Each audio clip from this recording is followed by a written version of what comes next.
राधे राधे। कैसे हैं आप सब? चलिए आज बात करते हैं एक ऐसे टॉपिक की जो महिलाओं को हमेशा से कंफ्यूज करता आ रहा है कि जो एक नेचुरल प्रोसेस है, परंतु उसके लिए इतना मिथ है कि हम लोग खुद कंफ्यूज हो जाते हैं कि हमें किसके साथ जाना चाहिए, क्या सच है क्या झूठ है, और अपने धार्मिक शास्त्रों में क्या नियम दिए गए हैं। इस टॉपिक के लिए चलिए इस पे बात करते हैं। इस टॉपिक का नाम है मासिक धर्म। जो मासिक धर्म है ये बहुत ही नेचुरल प्रोसेस है जो हर लेडी इस प्रोसेस से गुजरती है, परंतु अपने हिंदू रीति रिवाजों में बहुत से रोक टोक इस मासिक धर्म पे लगाई हुई है कि जब लेडी मासिक धर्म से होती है तो उसे ये नहीं करना चाहिए, ये नहीं खाना चाहिए, यहाँ नहीं जाना चाहिए, इत्यादि इत्यादि। तो चलिए आज इन सब प्रश्नों के उत्तर लेते हैं। पहला प्रश्न अपना क्या होगा कि हम कौन से दिन शुद्ध होंगे कि हम पाठ पूजा में बैठ सके। वह चौथा दिन होगा कि वह पांचवा दिन होगा कि वह छठवां दिन होगा। दूसरा प्रश्न कि अगर हमें पता नहीं हमको पीरियड्स हैं और हम किसी पूजा या पाठ में बैठे हैं तो क्या हमें दोष लगेगा।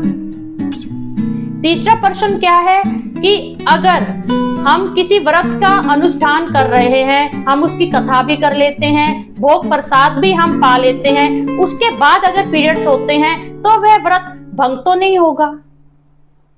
और चौथा प्रश्न ये जो बहुत ही जरूरी है कि एकादशी के दिन अगर हम शुद्ध हुए हैं तो उस दिन हमें अपने सर को धोना चाहिए कि नहीं।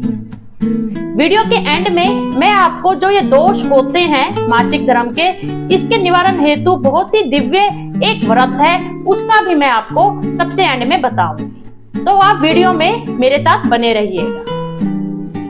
अपने शास्त्रों के अनुसार धर्म सिंधु जो ग्रंथ है उसमें मासिक धर्म में बहुत ही विस्तार पूर्वक सब नियम बताए गए हैं। इस ग्रंथ के अनुसार जो लेडी होती है वह 3 दिन तक अस्पर्श रहती है, अपने खाना बनाने से भी और पाठ और पूजा से भी। चौथे दिन जब वह अपने सर को धोती है तो वह उस दिन सिर्फ पति सेवा के लिए उपयुक्त मानी गई है। 5वें दिन से वह देव और पितृ पूजन में बैठ सकती है। यह 4 दिन की बात उन लेडीज के लिए लागू होती है जिनको 4 दिन के लिए पीरियड्स आते हैं। जिन लेडीज को 7 डेज के लिए पीरियड्स आते हैं उन पे यह लागू नहीं होगा। वह जब 7th डे अपना सर को से स्नान करेंगी वह तभी पूजा और पाठ में बैठने के लिए मान्य होंगी। कम से कम 3 दिन आपको यह मानना पड़ेगा कि आप अशुद्ध अवस्था में पूजा पाठ में नहीं बैठ सकते, और जो 7 डेज पीरियड्स होती हैं उन्हें पूरे 7 डेज के लिए यह मानना पड़ेगा कि वह पूजा पाठ में नहीं बैठ सकती। इसके अलावा हर जो महिला होती है उनका अपने अपने तरह से पीरियड्स होता है। जब आपको लगे कि आपकी ब्लीडिंग पूरी तरह से बंद है, आप उसके बाद ही पूजा पाठ में बैठिए। इससे आपको बिल्कुल भी दोष नहीं लगेगा, क्योंकि कई बार यह देखा गया है कईयों को 5th डे भी आता है पीरियड, तो वह फिर एक दिन वेट करें, वह 6वें दिन से अपनी पूजा पाठ में शामिल हो सकती है। यह बात तो उन लेडीज की होगी कि हम कब शुद्ध हों और कब हम पूजा पाठ में बैठे। कई बार यह देखा गया है लेडीज जो है उन्हें कई बार बीमारी के तहत लगा लो या वैसे हर 15 दिन में या 10 या 11 दिन तक पीरियड्स होते हैं।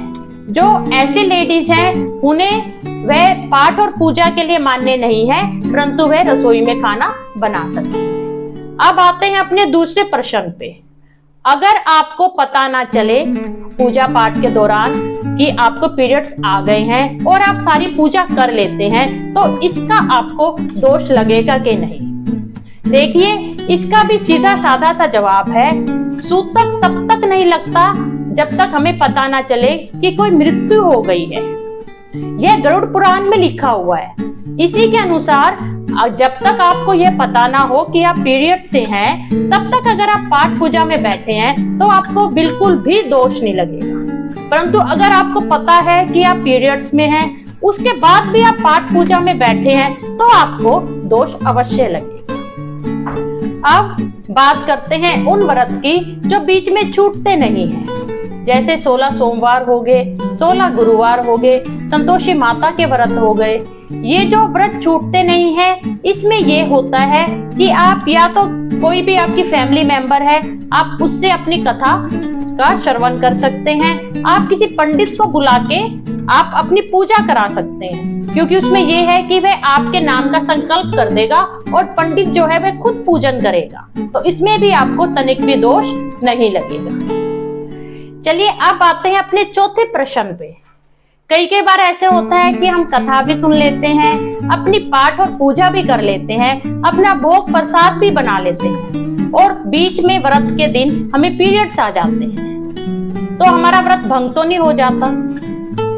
बिल्कुल भी नहीं। इसमें भी आपका बिल्कुल भी व्रत भंग नहीं होएगा, आपका पूर्ण व्रत का आपको फल मिलेगा, क्योंकि यह एक नेचुरल प्रोसेस है।